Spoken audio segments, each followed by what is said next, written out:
Okay, good evening, everyone. Welcome to the April 26th City Council meeting. I'll call the meeting to order, and if we could please rise for the Pledge of Allegiance.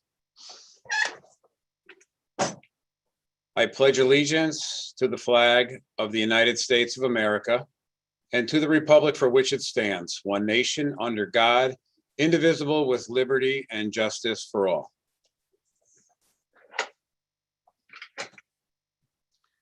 I could ask the clerk to please call the roll.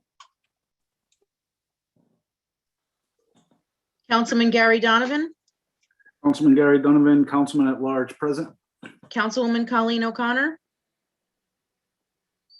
Councilwoman Colleen O'Connor, Council at Large here. Councilwoman Bridget Hosky, Councilwoman Bridget Hosky, First District, present. Councilman William X. Conlon, Councilman William X. Conlon, Second District, present.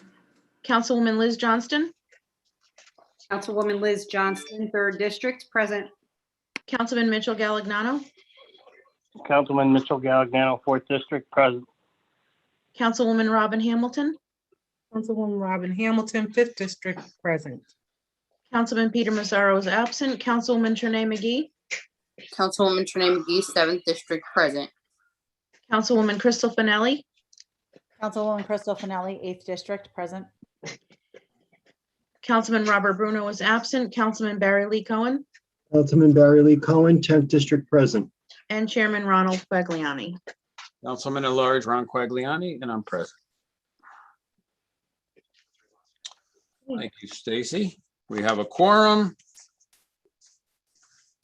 At this point, we will enter into public comment. Stacy, do we have any public comment for this evening?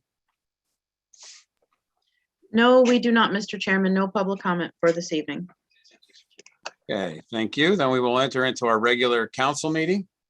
The first order of business is the approval of the minutes of April 12th, 2021. Is there a With motion? 7:05 on the agenda. What is it? What time do you have today? Chairman, it's 7:05 on the agenda. What time is it now? 7:03, Chair. I don't know if that All right. matters. We could stand in recess for 2 minutes.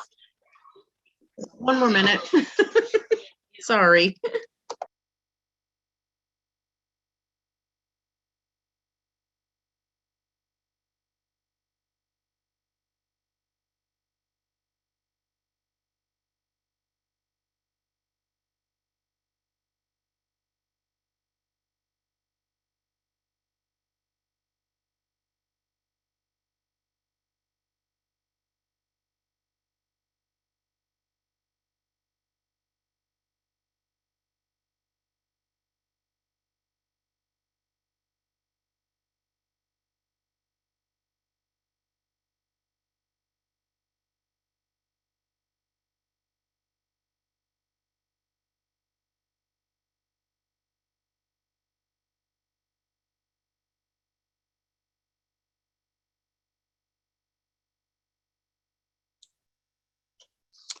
Okay, it's 7:05. We will enter into our regular council meeting. First order of business is the approval of the minutes of April 12th, 2021. Is there a motion to approve? Motion by Councilman Cohen. Is there a second? Second by Councilman Galagnano. Is there any discussion on those minutes? Seeing none, all in favor? Are there any opposed? Any abstentions? I do abstain. I was not at the last meeting. Councilwoman Johnston abstains. Councilwoman too. Hosky abstains. I think I just approved the minutes. I don't think I was at the last meeting. I just Okay. want to say that was written down. And Councilwoman McGee, would you like to abstain, Councilwoman McGee, on the minutes? Yes. Okay, Councilwoman McGee abstains. And those minutes, Stacy, passed by majority. Do we have 7?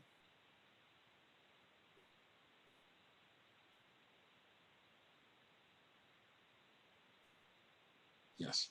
Okay, and those minutes are passed. If I could ask the clerk to please pass out tonight's communications.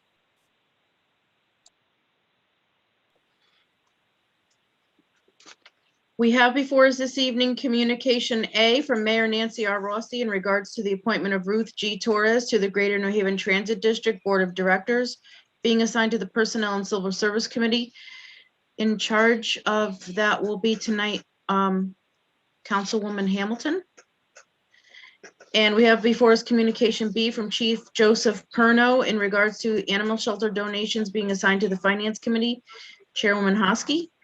And we have before us Communication C from the tax collector in regards to overpayment refunds for the month of April 2021, which will be filed with tonight's minutes. And that's all the communications we have this evening, Mr. Chairman. Thank you, Stacy. We'll recess into committee meetings. The first committee is the Finance Committee, Councilwoman Hosky.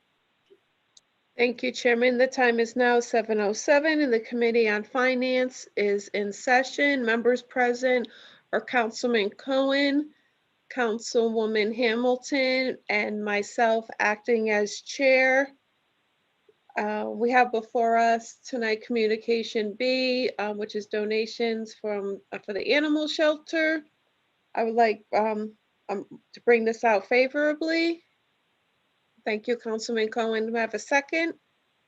Thank you, Councilwoman Hamilton. Is there any discussion? All in favor? Any opposed? Any abstentions? Motion carries. Your Committee on Finance is closed at 7:08. Thank you, Councilwoman Hosky. Next up is the Personnel and Civil Service Committee, and standing in for Councilman Massaro is Councilwoman Hamilton. Thank you, Chairman. The time is now 7:08. Oops. Sorry. The time is 7:08 and the Committee on Personnel and Civil Service is in session. Members present are Councilwomen McGee and O'Connor and myself as chair. We have before us tonight Communication A from Mayor Nancy R. Rossi in regards to the appointment of Ruth G. Torres to the Greater New Haven Transit District Board of Directors. I'd like to make a motion to approve this. May I get a motion? Councilwoman McGee, is there a second? Councilwoman O'Connor, is there any discussion? I have discussion. I just want to say, I know Ruth, as many of us do know her, and I think that she's a very informed person. Her resume is impressive, and I think that she will make, she would be an asset to this board. I definitely recommend her. All in favor?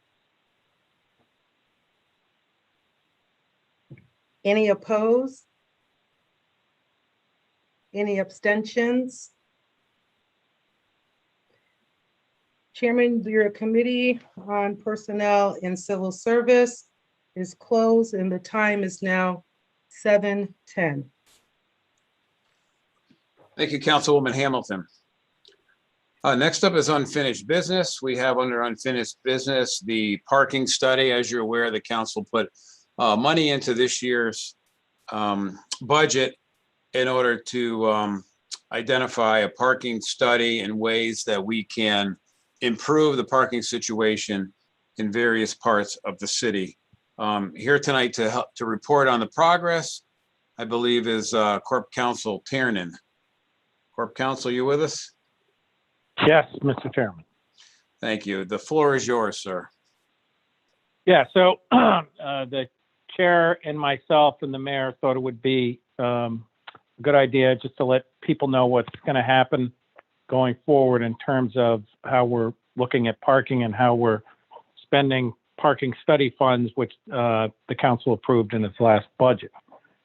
As you know, parking can be in the city a sensitive issue. So we will try to tread with this with a lot of information as opposed to a little. We want everybody informed, but also we want a good study. We did put out the parking study for bid. We didn't get any bids which fit into what was budgeted. We struggled with what to come up with. Because of COVID, we put things on hold. But now that we're coming out of COVID, we thought it'd be appropriate to try to revive it.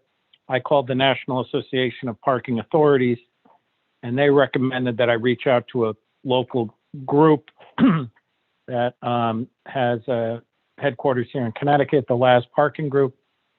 And the Laz Parking Group agreed to do the study for $25,000. And then there might be some work that are the result of the study, some parking management and parking facility construction. So the Laz Group, if they are the winning bidder, they will fold the $25,000 into the contract. So we almost get a credit from them. If they're not the winning bidder, though, they would get the $25,000 for the parking study. So that seemed like a victory for the town. They're obviously a group that's been in parking and parking management for many, many years, very successful corporation in that area. What we are going to do is, excuse me, we're going to look at every possible monetization of parking in the city with this study. And Laz is not held back or harnessed by any thoughts of politics, only of monetization. What we're going to do is come back to the mayor and the council and let you folks know before any actions come into policy and let you make those decisions. But you will make those decisions from an informed place because you'll know if you're giving up monetization, that you feel comfortable about giving it up and why. Of course, the main focus areas in the city would be up by the University of New Haven because of the large influx of workers and students and commuters that come in every day, along the shore during the spring and summer season, and even early fall. Over by the VA, you have a large influx, but of course you have to implement that without impacting the veterans. And then any other area of the city that we're missing, we're going to have them look even by the train station, even though the train station parking seems to be more than adequate for their needs. So I don't know if that's going to work, but they're going to look at that anyway. I met with the individual with Laz who is going to quarterback the study. They have a team that they've assigned to it. They were willing to come tonight, but what they suggested, which I'll recommend to the chair, is that they come back in either a couple of weeks. They want to finish the study in a couple of weeks, but I think it's good to come back again for the same reasons I suggested, which is they can give us some preliminary information. And if there's an area that somebody thinks is really sensitive or somebody thinks is dead on arrival, they can stop promoting that area, and then they can alter their study as needed for that. And then you can really get a sense as to what they think is envisioned. Envisioned in the study as well is the current management of our parking, our kiosks, which is currently managed by the police department. The thought there being sworn officers of the law are very unlikely to steal funds, since if they're caught, they wouldn't just lose some of their liberty, they'd lose their profession, their career forever and ever. So we felt very confident about that. There are very few communities that collect parking revenue through sworn officers. It's kind of an expensive way to collect revenue. So we think if we have a dedicated management group that's bonded, that's a corporation that's in the field of parking, it might be better to manage parking. And the other feature, of course, is that we're pretty confident of is future fireworks, for instance. Currently, when we have future fireworks, the police can't empty the kiosk. They can't manage the kiosk because it's all hands on deck for a real fireworks, a post-COVID fireworks, a pre-COVID fireworks. So if we have a parking management group that can do it just that night, the night where 100,000 people descend on the city and enjoy the fireworks, it would probably be the largest parking revenue night along the shore that the city would enjoy, and we hope to implement that. So I will be back with the LAS individual to update you on where they are so that everybody knows, because I think each counselor who has areas that might be affected by the parking, and I think I've ticked off quite a few, will appreciate knowing how that parking will implement their respective constituents.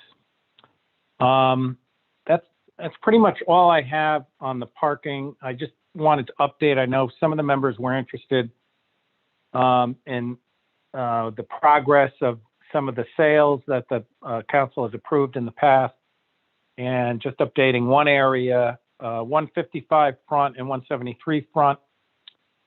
Those and the little piece behind the pump station on Front Avenue. Those pieces closed today. Deeds were recorded, so that sale has moved on. We'll now focus on the other sale, and I hope to be back with the council for approval on another sale within about 2 weeks. So if anybody has any other questions, I'm here for questions. Any council members have any questions for Lee regarding the parking study? Councilwoman Finelli. Thank you, Chairman. This isn't specifically about the study. It's more about the parking signs that have gone up along the beach. I know like last year we had just complaint after complaint about non-residents parking along the beach. And so people seem to really want the signs or want something done. But I know the signs have presented some other issues. Some people have complained there are too many signs. They don't like the look of them. I also spoke to a woman today. She owns a house on Fairview. She rents it out to UNH students during the school year. And then in the summer months, she and her family live there, but they live in Shelton the rest of the year. And so their cars are registered in Shelton. And so they don't have beach stickers. But they do have 4 family members that all drive and live in the house. And so now they're unable, they can't all fit in the driveway. So they usually use the street for parking. And so I'm sure there's been other people in that situation as well. Have we come up with anything, or are there any ideas for how we can accommodate people? I know other towns give like even guest passes or something to, you know, houses that are in no parking areas. Well, that's really an area where the mayor has been working with the public works director on. That's not really necessary that Laz would work. I don't know. I don't on the spot, but if the mayor is on the call, Mr. Chairman, she might want to weigh in on that at this moment. Mayor, are you there? The mayor's on the call. Yes, I am. And actually, Councilwoman, I did write back to you. I wanted the address on Fairview, but here's what I'm understanding, and correct me if I'm wrong. This family are not West Haven residents. Is that correct? Okay. So to me, and this is what I've seen, like I read the Facebook post and I try very hard to be fair. And so they're not West Haven residents. So it doesn't matter if they come here for 2 months in the summer, they're not West Haven residents. Their cars are not registered here. So they can pay for the non-resident beach passes. And that's what a lot of people do who want to come here, especially somebody who wants to come here and park for multiple nights. Because if everyone that, you know, had a rental property here was entitled to beach stickers or whatever, we'd be back to where we were last summer. And I know that there were a couple of, because I read but most of the posts over the weekend to see. And I understand that some people have problem with the placement of the signs. And I know Public Works is looking into certain things and all of that. But if you're clearly not a resident here and you have your cars registered someplace else, you have a rental property here, the non-resident beach passes is the way to go. Now, that Beth Sabo's department usually, will take the money for. I don't know, again, the non-resident beach passes have marker plates on them. I have to assume that they do. But I know one other person actually said similar to what I am saying now. And that is, for instance, there were some complaints that residents there wanted, their friends from out of town to be able to come and park on the streets. And yet that was what everybody was complaining about. So it's like some of them, they want their friends to be able to come from out of state, out of the city and park here.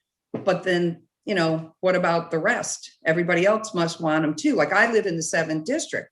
Maybe I want to bring a group of my friends that don't live here and go down there. So again, you start opening up the can of worms again, that you're going to be right back to where you are. Now, there were some things, I know Councilman Bruno's not on the call, but one thing I know that we do want to look into is, you know, somebody who has the business here and their home here and they have, you know, dealer plates, you know, are we going to give something for that? So again, there is an ordinance for beach stickers and we are going to look at it.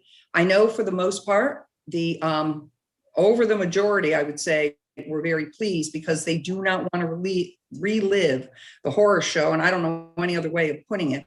And I do agree that, you know, it's going to be different this year. So again, the parking lots are supposed to be open to full capacity. So that's different than what it was last year. Last year, the best capacity they came up to was 75%.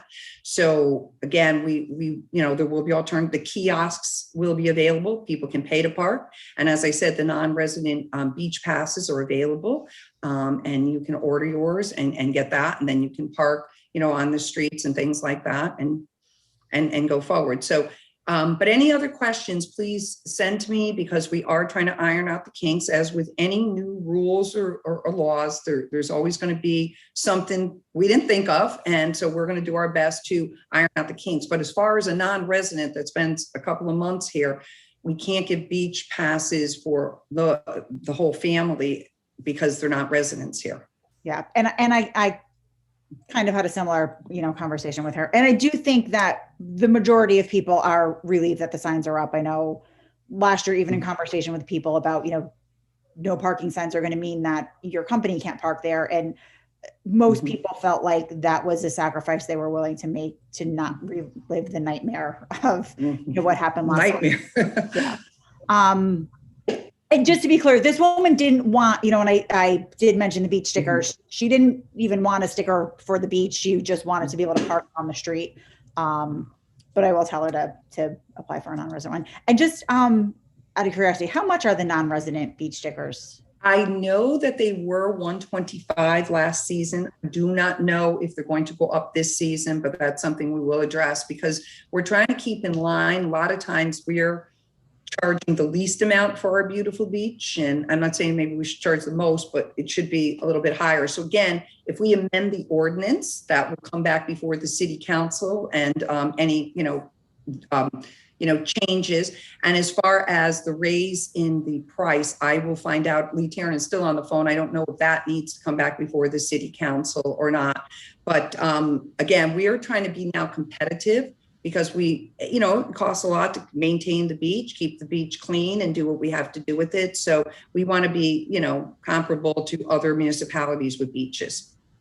And just because, so the non-resident beach sticker, does that work the same as the resident beach stickers? Can they park in any lot or on any street with a no parking or a residents only sign?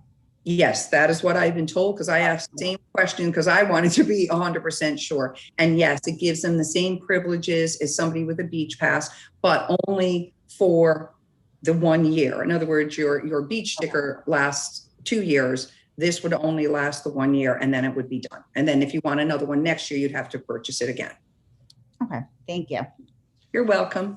we don't have to answer this here today because I don't think there is an answer, but there's another component to this. And I think that's for someone that wants to come and go to the beach. But if I live on all of these streets, I own a home on these streets and now I have a sign in front of my house that no one could park on that street unless you're a resident. If I have a gathering, a birthday party, whatever event at my house, and there are people coming to my house, is there an ability to download a guest pass or whatever it may be to put on the dashboard so they could come park on the street? They're not going to the beach, they're coming to my house where I pay taxes. So and we did actually, we've been thinking about that and tossing that around because I want to try to get the kinks out before it's 90 degrees and sunny and beautiful and everybody wants to go to the beach. Yes, we've talked about that. We haven't come to any final decisions yet. But what we're looking at to the point of is like whether it is a guest pass or anything, we would supply the guests with it because again, Obviously, if they're from West Haven, they should have a beach sticker, so that part would be fine. But if they're from out of town, like say, for instance, there's graduation parties, I'm sure, that are going to happen because no one could have them last year, so everybody's looking forward to this year. And any, summer picnics, 4th of July, any of the holidays. So we are working that out, that there will be a solution. Now, the thing is, though, they can't have a graduation party like every weekend throughout the whole summer, because that would be a little bizarre. So we don't know where we're going to kind of limit it. That's where I think the question more is, not that it won't be done, but if somebody wants to have a party, 2-3 times a week, again, then we're just back on that street to similar situations that we had before, because we have out of town people, because as I said before, if they have a beach sticker, they would be able to park there. We'll have out of town people taking up spaces on our roads that's supposed to be for the residents. Yeah, I think there's more discussion that needs to be held on that. So I think we'll probably come back and revisit, that piece and others, because I would imagine that this entity would be, we're gonna have to give them a set of rules so they could enforce those rules, right? Is there anyone else that has any questions, Lee, regarding the parking study? Or Lee, I think we're good for this evening. Thank you for the update. Thank you, Mr. Chair.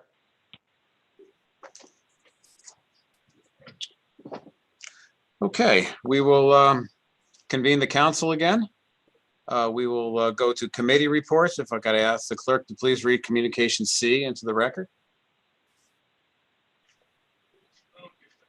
Communication C from the tax collector in regards to overpayment refunds for the month of April 2021 will be filed with tonight's minutes. Thank you, Stacy. We'll ask the committees to report out now. The first committee is the Finance Committee, Councilwoman Hosky.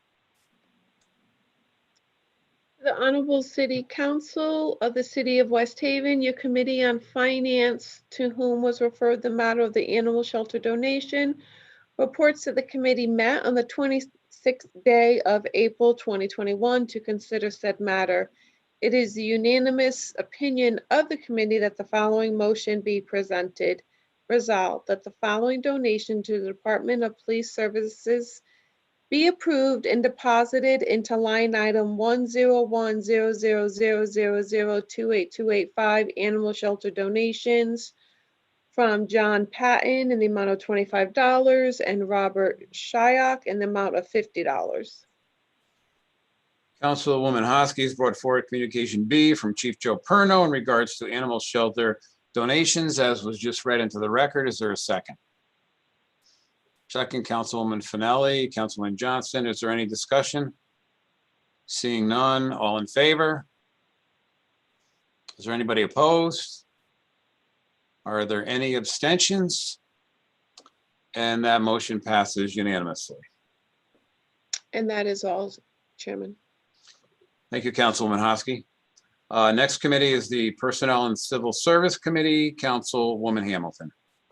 To the Honorable City Council of City of West Haven, your Committee on Personnel and Civil Service, to whom was referred the matter of an appointment of Ruth G. Torres to the Greater New Haven Transit District Board of Directors, reports that the committee met on the 26th day of April 2021 to consider said matter. It is the unanimous opinion of the committee that the following motion be presented.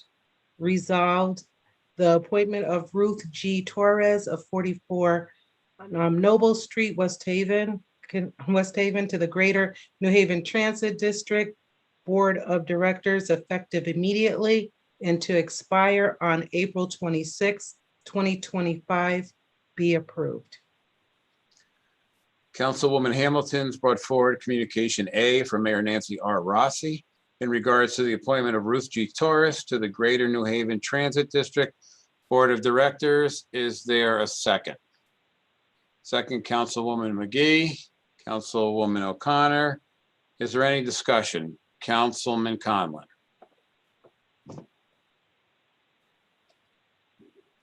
You're muted, Councilman Conlon. Sorry about that.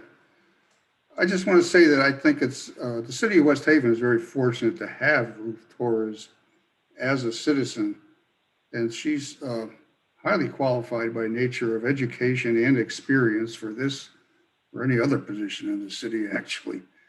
And I want to thank Mayor Rossi for nominating somebody so supremely qualified. That's all. Thank you.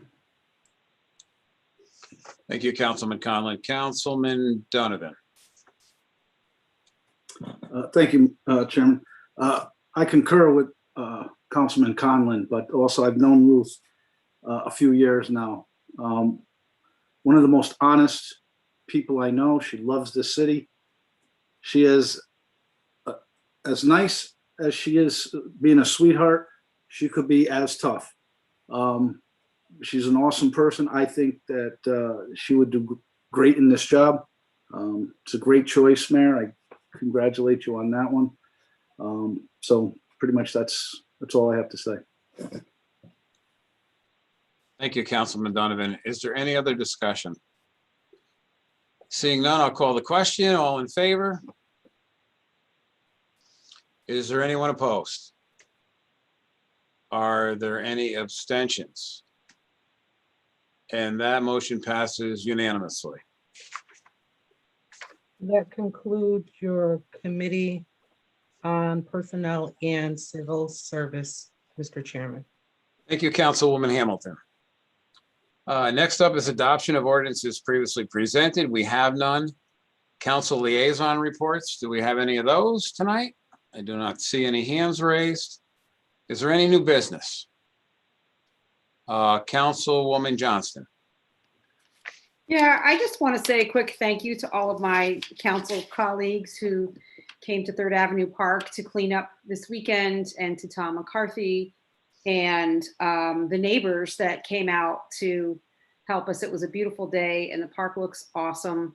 I also wanted to say sort of a public thank you to Ernie Chiarelli, who has called me every day since then about park upgrades and helping to get the park ready for the impending renaming and dedication, which is coming soon. But I just wanted to say, publicly thank you to him, because he's been super responsive, and park is going to look amazing when it's finished. So thank you. Thank you, Councilwoman Johnson. Is there any other new business? Seeing none, I will take a motion to adjourn. Motion by Councilwoman Hosky, seconded by Councilwoman Finelli. We are adjourned. Thank you, everybody. Have a good rest of the